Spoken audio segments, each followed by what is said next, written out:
Plusieurs centaines de chauffeurs de taxi ont manifesté ce matin. Ça pourrait donner un aperçu de ce qu'ils pourraient faire pour perturber le Grand Prix de Montréal en fin de semaine prochaine.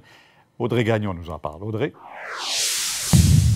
Les chauffeurs ont commencé à se rassembler ici sur le pont de la Concorde autour de 9h30. Ils ont été là jusqu'à 11h et je vous dirais qu'ils étaient plusieurs centaines, plus de 1000 voitures selon les organisateurs. Ça a compliqué pas mal l'accès au circuit Gilles-Villeneuve, là où va se tenir le Grand Prix dans les prochains jours. Donc, les préparatifs qui sont en cours. On a quand même laissé une voie de libre et je vous dirais qu'on sentait également à la fois dans le nombre de chauffeurs qui étaient présents à la manifestation et le ton qu'il y a de l'exaspération. J'ai rencontré quelques chauffeurs que je vous laisse entendre. On arrive jusqu'ici, là. On travaille 10 ans pour payer notre permis. Puis il y a UberX qui arrive ici sans permis. C'est très important. Moi, ça fait 23 ans que je fais le taxi.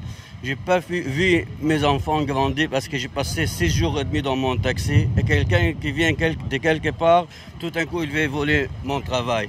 On fait appel justement au Parti libéral.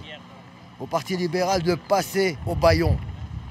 Parce que quand il y a urgence, et c'est une urgence qui peut dégénérer. Autre preuve de leur exaspération, c'est qu'entre 10h et 11h ce matin, peu importe la compagnie à Montréal, il est impossible d'appeler un taxi. J'ai moi-même essayé d'appeler dans 2 entreprises. Dans l'une, il n'y avait pas de réponse. L'autre, c'était un message vocal. Chauffeurs de taxi qui en avaient ce matin contre la CAQ, la coalition Avenir Québec, qui, selon eux, fait de l'obstruction parlementaire en refusant que le projet de loi 100 qui viendrait mettre un terme aux activités d'Uber à Montréal soit adopté d'ici vendredi, donc d'ici la fin de la session parlementaire. Ils accusent François Legault, entre autres, de manquer de respect envers les chauffeurs. Voici la réaction de 2 porte-paroles de l'industrie.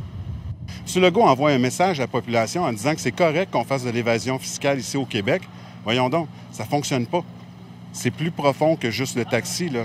On encourage des multinationales à voler les citoyens du Québec et M. Legault encourage ces gens-là. Aujourd'hui, c'est la première étape.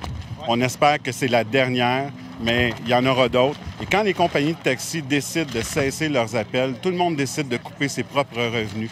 Alors, c'est un message important qu'on envoie au gouvernement actuellement. Je pense qu'on a été calme, on a été paisible, on a été patient, mais l'exaspération est à son comble. Et on dit au gouvernement, là, arrêtez donc ça, s'il vous plaît. Les chauffeurs qui promettent donc d'autres événements du genre dans les prochains jours, prochaines semaines, si le projet de loi n'est pas adopté d'ici vendredi. Audrey Gagnon, TVA Nouvelles, à Montréal.